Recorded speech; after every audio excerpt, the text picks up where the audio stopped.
हमें स्मैकडाउन में अच्छी स्टोरी लाइन्स मिलेंगी रॉ जैसी, और कब एक अच्छा शो मिलेगा, क्योंकि स्मैकडाउन कॉन्टिन्यूसली रॉ के कंपैरिजन में उतना नहीं दे पा रहा है फैंस को।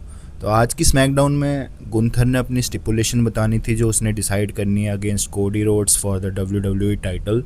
और हमारे पास क्वीन ऑफ द रिंग और किंग ऑफ द रिंग दोनों के क्वालिफाइंग मैचेस थे, last qualifying matches, quarter final जिसको बोलते हैं, क्योंकि इसके बाद फिर सेमीफाइनल्स के ब्रैकेट शुरू हो रहे हैं अगली बार की रॉ से।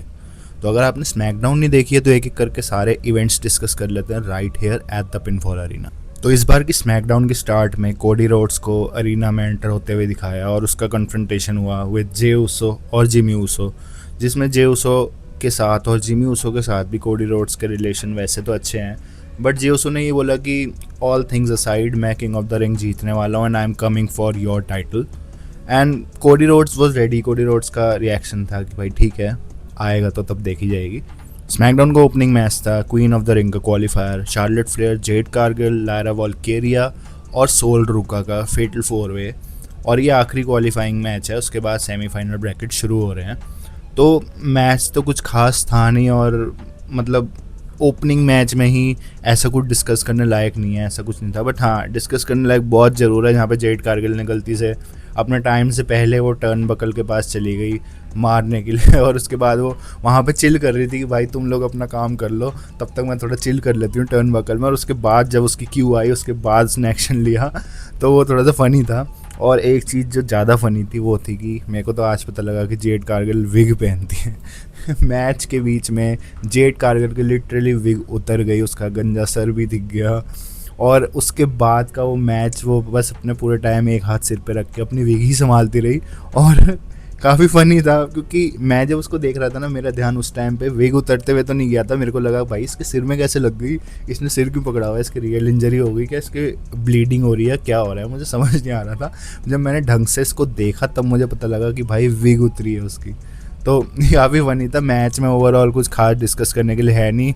शार्लेट फ्लेयर ने इस मैच को जीत लिया है and Charlotte Flair is going to the next round in the semifinals. और अब शार्लेट फ्लेयर का मैच है लिव मॉर्गन के साथ। और just to let you know कि ये मैच एंड भी एक बॉच के साथ हुआ, जहाँ पे Charlotte Flair was trying to use her figure 8, जो फिगर 8 उसका सबमिशन है, वो लायरा को मार रही थी, और वो भी गलत लगा हुआ था। लायर साफ दिख रहा था कैमरे के एंगल में कि फिगर 8 तो पूरा लगा भी नहीं हुआ, फिर भी लायरा ने टैप कर दिया। तो एंड भी इसका बॉच था। बीच में भी जेड कारगिल ने थोड़ा टाइमिंग इशू कर दिया, उसकी विग भी उतरी, पता नहीं क्या क्या हुआ इसमें, but it is what it is. Back stage में टिफनी स्ट्रैटन को बी-फैब और मीचिन से थोड़ी सी भसड़ होती हुई दिखाई थी, जिसमें टिफनी स्ट्रैटन को बैकअप देने के लिए चेल्सी ग्रीन आई थी विद अ कैंडो स्टिक। और इन डुओस की कॉन्वर्सेशन के कॉन्फ्रंटेशन के बेसिस पे मैच सेटअप हुआ था, टैग टीम मैच, जिसमें स्ट्रैटन और चेल्सी ग्रीन वर्सेस बी-फैब और मीचिन था। बहुत मिड मैच था, उसमें भी एक्सपेक्टेड था जेड कारगिल इंटरफेयर करेगी, और उसने करा भी, और मीचिन जीत गई स्टाइल स्लैश मार के। और उसके बाद एंड में ये दिखाया कि जो अपनी वो है जेड कारगिल, उसने अपना जेडेड मारा टिफनी स्ट्रैटन को, ये दिखाने के लिए कि उसकी नज़र अब वुमेंस यूनाइटेड स्टेट्स चैम्पियनशिप पे है। उसने उस टाइटल को होल्ड भी करा और उसके बाद टिफनी के ऊपर फेंका। इसका मतलब है कि अब जेड कारगिल जा रही है वुमेंस यूनाइटेड स्टेट्स चैम्पियनशिप के पीछे। और थोड़ा सा ब्लड लाइन ड्रामा भी थोड़ा सा दिखाना शुरू कर दिया स्मैकडाउन में, क्योंकि शायद WWE को लग रहा है कि भाई ब्लड लाइन से तो आ रही है हमें व्यूअरशिप, तो ब्लड लाइन का थोड़ा बहुत स्मैकडाउन में भी डाल दो, ताकि स्मैकडाउन भी थोड़ा रॉ की कहीं ना कहीं तो बराबरी करे। तो हुआ गया कि Jey Uso was warming up for his match, Jey Uso तैयारी कर रहा था, जिमी उसो उसको हाइप अप कर रहा था, और उस टाइम जेकब फाटू एंटर हुआ। तो वही सवाल कि तू यहाँ किस लिए आया, ये वो। तो जेकब फाटू ने जिमी ऊसो से यही बोला कि मेरे को यहाँ पे ट्राइबल चीफ ने भेजा है, OTC ने भेजा है with a message for solo. तो मतलब कि ट्राइबल चीफ ने, रोमन रेंस ने सोलो के लिए कोई मैसेज भेजा है। अब वो था क्या मैसेज, ये बाद में दिखाया। हुआ क्या कि सोलो वॉज गेटिंग रेडी, थोड़ा अपना कोट वोट पहन रहा था। उस टाइम पे जेकब उसके पास गया, जेकब ने उससे भी यही बोला कि मेरे को रोमन रेंस ने भेजा है एक मैसेज के साथ, he wants you back in the family. तो मतलब कि रोमन रेंस ने जेकब फाटू को ये कह के भेजा था कि सोलो सिकोवा को वापस लेके आ। तो सोलो यही हंसा कि मैं पहले वहाँ पे था, वो कुत्तों की तरह रखता है, तूने उसके सामने नील डाउन किया, in front of our family, तूने अपनी फैमिली, हमारी फैमिली के सामने उसके सामने घुटने टेके, ये वो, मैं वो फिर से नहीं कर सकता, and I am not coming back, ये बोला है उसने, सोलो सिकोवा ने। तो अब जेकब फाटू ने बोला कि देख भाई, ओटीसी ने तो मेरे को भेजा है तेरे को लेने के लिए, अगर तू सीधा सीधा नहीं आ रहा तो मैं तेरे को, मतलब मैं तेरे पीछे आ चुका हूँ। इसका मतलब था, डायरेक्ट चैलेंज था कि मैं तो तेरे पीछे अब लग गया हूँ क्योंकि मेरे को रोमन रेंज ने बोला है। तो सोलो ने इसका आंसर यही दिया कि if Roman Reigns wants me back then go tell him to get me, यानी कि अगर वो मेरे को वापस चाहता है तो उससे जाके बोल दे कि आ जाए और मेरे को लेके चला जाए। सोलो सिकोवा ने शॉट्स फायर कर दिए रोमन रेंज पे, तो यहाँ पे थोड़ी सी भसड़ दिखा दी है। देखते हैं सोलो और रोमन के बीच में क्या होने वाला है। जेकब भी आ चुका है, तो यहाँ पे भी थोड़ी थोड़ी ब्लड लाइन घुस रही है ताकि व्यूअरशिप आए, स्मैकडाउन में थोड़ा बराबरी करे रॉ की। एक बहुत बेकार सा टैग टीम मैच हुआ था जिसको शायद मैं डिस्कस भी नहीं करना चाहता। पेज और ब्री बेला जो वुमेन्स टैग टीम चैम्पियन है, उनका मैच था फेटल इन्फ्लुएंस के साथ, जेसी जेन के अलावा जो बाकी की दो हैं। तो मैच में कुछ भी नहीं था डिस्कस करने के लिए, एकदम मतलब क्यों ही रखा हुआ था, क्या ही इसका था। बस ये बता देता हूँ कि विनर वॉज पेज और ब्री बेला। कोई स्टोरी लाइन से कोई उसका रिलेशन नहीं था, आगे जाके कुछ बनता है। मेरे को लग रहा है कि फेटल इन्फ्लुएंस टाइटल के पीछे आएगा, बट आई डोंट नो, इस मैच का मेरे को कोई सेंस नहीं बना। And Paige and Brie Bella won this match. जो ये सैमी जेन को थोड़ा पागल वाला एक एंगल दे दिया है कि इसका तो दिमाग ख़राब हो रहा है, ये कुछ भी कर रहा है, वो कंटिन्यू रहा। सैमी जेन अरीना में आया, जितना चीयर उसको यूरोप में मिल रहा था उसको उतना ही बू यूएस में मिला। तो उसने यही बोला कि यूरोप में मेरे राइड और डाई फैंस हैं, पर यहाँ पे मेरे को बू मिल रहा है तो आई डोंट रियली केयर। वो ये सब कुछ बोल रहा था। उसने कोडी रोड्स को कॉल आउट किया कि कोडी रोड्स तू आ, मेरे को तेरे से बात करनी है। तो कोडी रोड्स आया रिंग में, कोडी रोड्स से उसने कुछ बात करी, तो कोडी रोड्स थोड़ी बातों को घुमा रहा था। तो उसने सीधा ये बोला कि भाई तू, तेरे को जो बोलना है ना, तू बातों को घुमा मत, तू सीधा मुंह पे बोल। तो कोडी रोड्स ने ये सुन के गुस्से में आके बोल दिया कि भाई मुझे तो तू लग रहा है पागल, तू वो सैमी ज़ेन नहीं है जो तू पहले हुआ करता था। ये सुन के सैमी ज़ेन को गुस्सा आ गया, सैमी ज़ेन ने जड़ दिया उसका एक चांटा। कोडी रोड्स चांटा खा के हो गया था शांत, और गुस्से में आके कोडी रोड्स ने भी जड़ दिया सैमी ज़ेन को चांटा। तो बस फिर वही सैमी ज़ेन का गुस्सा, Sami Zayn was calming him down, क्योंकि सैमी ज़ेन तो लास्ट गुड गाय है अकॉर्डिंग टू हिज मर्च।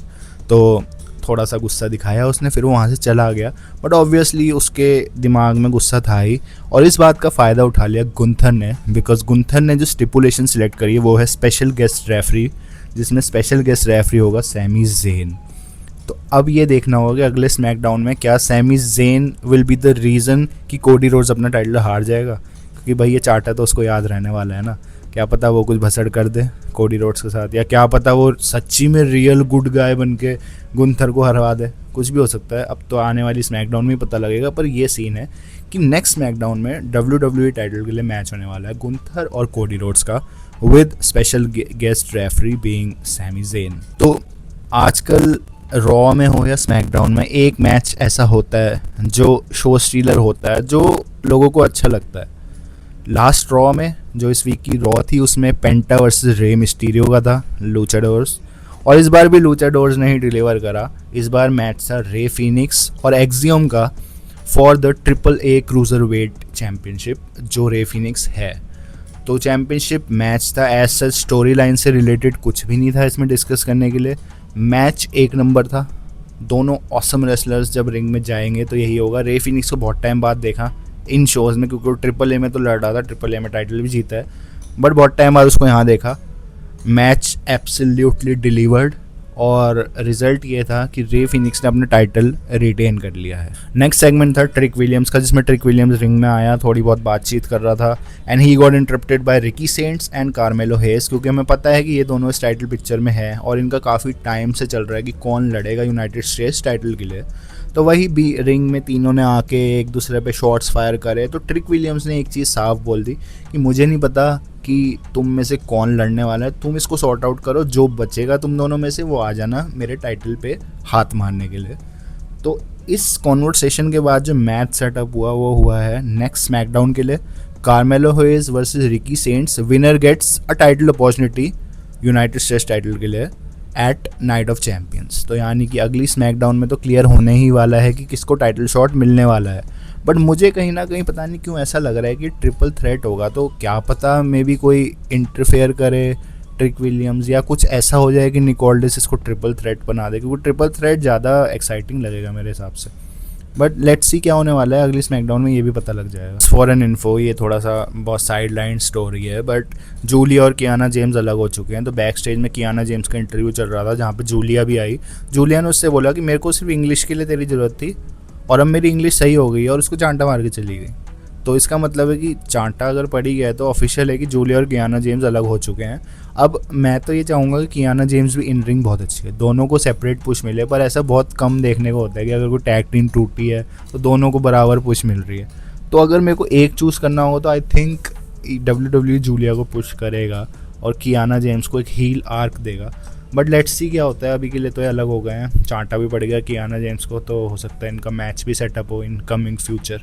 और जो मेन इवेंट था वो था किंग ऑफ द रिंग का फाइनल क्वालिफाइंग मैच, और I am disappointed like always. Disappointment हर वक्त ही रहती है, क्योंकि मतलब जो लोग चाहते हैं ना, मुझे लगता है कि WWE अपनी धुन में है कि भाई अपने फेवरेट्स जो हमारे फेवरेट्स हैं, या पता नहीं यार, ठीक है मतलब जिनको ये जिताते हैं वो रेसलर भी ठीक है, बट यार उनका टाइम अब ख़त्म करो और जो जिन बेचारे डिज़र्व करते हैं उनको भी तो थोड़ा दे दो।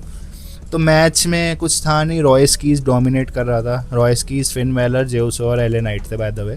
तो रॉय स्कीज डोमिनेट कर रहा था, तो देन दे डिसाइडेड कि भाई पहले रॉय स्कीज को टेक आउट कर लेते, नहीं तो ये तो हमारा जीना आराम कर देगा। तो उन्होंने तीनों ने मिलकर शील्ड पावर बॉम्ब मारा through the announce table Roy skis को। उसके बाद जब वो अपना थोड़ी देर के लिए आउट ऑफ एक्शन हो गया, उसके बाद ये तीनों रिंग में आए, ये लड़ने लगे, और सैडली लड़ने तो लगे बट अफसोस के साथ जे उसो जीत गया इस मैच को। जिमी उसो भी था वहाँ पे, जिमी उसो आया था थोड़ा जे की साइड लेने के लिए, सोलो सिकोआ भी आया था रॉय स्कीज की साइड लेने के लिए।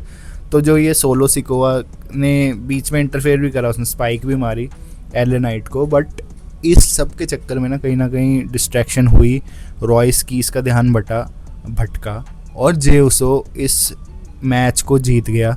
जो कि पता नहीं क्यों WWE जे उसो, मेरे को यही डर था कि यार जे उसो होगा या एले नाइट होगा, और वही हुआ। जबकि चाहता क्या था मैं फिन बैलर हो, फिन बैलर आगे जाए, फिन बैलर सेथ तो नहीं, जवान से लड़े, फिन बैलर फाइनल में जाए, फिन बैलर टाइटल के लिए लड़े उसके कोडी रोड्स के साथ, बट नहीं हुआ भैया, फिन बैलर बाहर हो गया और जे उसो आगे बढ़ गया। तो मैं तो पक चुका हूँ जे उसो को देख के। अब मेरे को लग रहा है जे उसो जवान को भी हरा देगा और जे उसो फिर फाइनल में जाएगा। आई डोंट नो मैन, मेरे से तो नहीं देखा जा रहा, बट ठीक है। तो the result is Jey Uso won. अब अगली स्मैकडाउन में देखते हैं जे उसो और जवान एवंस के मैच में कौन जीतता है। अगर जवान जीतता है तो वही बढ़िया चीज़ होगी कि जवान एवंस को पुश मिली है, बट मुश्किल है भाई, समोन के सामने आ गए हो तो तुम मुश्किल है। तो ये तो था इस बार का स्मैकडाउन का हाल, और अगली स्मैकडाउन में काफ़ी चीज़ें देखने के लिए मिलेगी। क्या WWE टाइटल चेंज हैंड होने वाला है, क्या जवान और जे में से कौन जीतने वाला है, और हाँ टैग टीम टाइटल्स भी ऑन द लाइन है। डेमियन प्रीस्ट और आर्थर MFT से लड़ने वाले हैं, तो वो टाइटल भी शायद चेंज हैंड हो जाए। तो अगली स्मैकडाउन में है थोड़ा बहुत देखने के लिए अपने पास माल, लेट्स सी क्या होता है। तो इस बार की तो यही थी।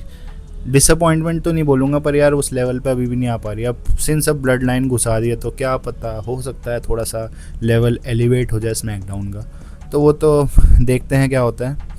बाकी इतना ही था। मैं मिलूँगा आपसे मेरे ख्याल रॉ रिव्यू के एपिसोड में ट्यूसडे को। तब तक के लिए बाय।